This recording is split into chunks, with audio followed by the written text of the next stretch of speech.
Class action suit. National consumer commission NCDRC द्वारा home buyers के favour में class action suit के तहत महाराष्ट्र के तिरुपति बालाजी बिल्डर के खिलाफ दिया हुआ फैसला देश भर के घर खरीदारों में एक खुशी की लहर लेकर आया है।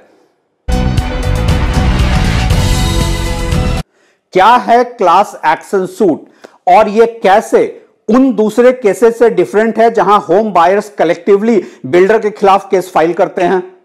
सबसे जरूरी बात, क्या हैरास्ड होम बायर्स को फाइनली एक ऐसा लीगल टूल हाथ में मिल गया है जो उनके इंटरेस्ट को सेफगार्ड कर सकता है? क्या यह फैसला नजीर बनने जा रहा है?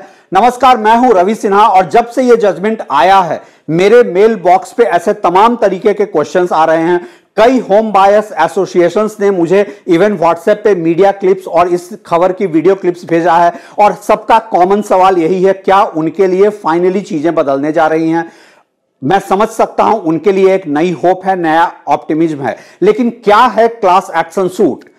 क्लास एक्शन सूट एक ऐसा कॉमन केस होता है जहां पिटिशनर साथ मिलकर आते हैं, ज्वाइंट केस फाइल करते हैं और उन पिटिशनर्स को कलेक्टिवली क्लास कहा जाता है। कंडीशन यह होती है कि सारे पिटिशनर्स कॉमन रिलीफ सीक करेंगे। लीगल टर्म्स में ऐसे केसेस को एडवर्टाइज करके पूछ भी लिया जाता है, कोई और अगर एग्रीव्ड पार्टी है तो वो एज ए क्लास इस केस को ज्वाइन कर सकता है। तिरुपति बालाजी के खिलाफ ये जो फैसला आया है इसमें रिफंड मिला है, साथ में इंटरेस्ट भी मिला है 232 होम बायर्स को, और इसीलिए शायद देश भर में इस फैसले की बड़ी तारीफ हो रही है। इंडिया में क्लास एक्शन सूट पहली बार पब्लिक डिस्कशन में तब आया था जब एक ग्रुप ऑफ पिटिशनर्स कोर्ट में गए थे और गोल्ड चीटिंग के खिलाफ केस फाइल किया था। कोर्ट ने तब यह ऑर्डर दिया था कि अब से गोल्ड ज्वेलरी पे हॉलमार्क एसेंशियल है, हॉलमार्क स्टैंप होना ही चाहिए। लेकिन ज्वाइंटली केस फाइल करना और ज्वाइंट रिलीफ सीक करना इतना आसान नहीं होता है हर केस में, खासकर रियल एस्टेट जैसे बिजनेस में। उदाहरण के तौर पे कुछ होम बायर्स ऐसे होंगे जो डिले पेनाल्टी चाहेंगे, कुछ ऐसे होंगे जो रिफंड चाहेंगे। तो ऐसे केसेस में जब अलग अलग ज्वाइंट केस फाइल होता है तो कुछ जजमेंट का पार्ट कॉमन होता है और बाकी इंडिविजुअल रिलीफ होता है। तो ज्वाइंट केस फाइल करना और क्लास एक्शन सूट इस मामले में अलग हो जाता है। क्या एनसीडीआरसी का यह जजमेंट रियल एस्टेट की ग्राउंड रियलिटी को बदलने जा रहा है? क्या यह बिल्डर्स की मनमानी को रोकने जा रहा है? अनफॉर्चुनेटली इनोसेंट होम बायर्स इस देश में अभी प्री मैच्योर सेलिब्रेशन में चले गए हैं। मैं इसको प्री मैच्योर सेलिब्रेशन से ज्यादा कुछ नहीं मान रहा हूं।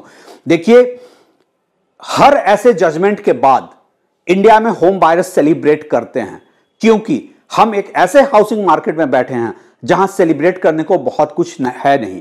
इसीलिए जब आप सेलिब्रेट करें उसके पहले क्लास एक्शन सूट आपके काम का है या नहीं है, कुछ सवाल अपने आप से पूछ लें। क्या यह इतना आसान है कि सारे होम बायर्स कलेक्टिवली केसेज में आगे मूव करेंगे, खासकर तब जब बिल्डर आपके बीच आपस में फूट डालेगा? क्या यह संभव होगा कि बिल्डर ने प्रोजेक्ट को अनलेस के डेजर्ट नहीं कर दिया हो सारे बायर रिफंड ही चाहेंगे? क्या nature of real estate business ऐसा है कि हर होम बायर के नीड्स सिमिलर होंगे और सबको सिमिलर रिलीफ चाहिए होगा? सबसे जरूरी सवाल, क्लास एक्शन सूट क्या क्विक जस्टिस विंडो बनेगा? मेरे ख्याल से ये सारे सवालों का जवाब आप भी जानते हैं, मुझे इस पर कुछ फर्दर कहने की जरूरत नहीं है। लेकिन क्या इसका यह मतलब है कि होम बायर्स को क्लास एक्शन सूट चाहिए ही नहीं? मैं ऐसा बिल्कुल नहीं कहूंगा। लेकिन अनलेस कि एक फास्ट ट्रैक कोर्ट नहीं बनाया जाए जो जस्टिस को डिले नहीं करे, ऐसे सारे जजमेंट बेमानी हैं। इस केस में भी जो इतनी तारीफ हो रही थी, यह केस 2016 में फाइल हुआ था। मैं इस स्टेज में सिर्फ इतना कह सकता हूं कि ऐसे कई जजमेंट्स आएंगे, लेकिन आपकी ग्राउंड रियलिटी तब तक नहीं बदलेगी जब तक स्पीडी जस्टिस नहीं लाया जाए। मुझे इस बात से कोई फर्क नहीं पड़ता कि क्लास एक्शन सूट हो, कलेक्टिवली फाइट करें या आप इंडिविजुअल फाइट करें, अनलेस कि आपका लिटिगेशन टाइम और कॉस्ट कम नहीं होता है, अनलेस कि आपको क्विक जस्टिस नहीं मिलता है। ऐसे सारे जजमेंट्स जो हैं मेरी नजर में सवाल ज्यादा खड़े करते हैं और जवाब कम देते हैं। Thanks for watching.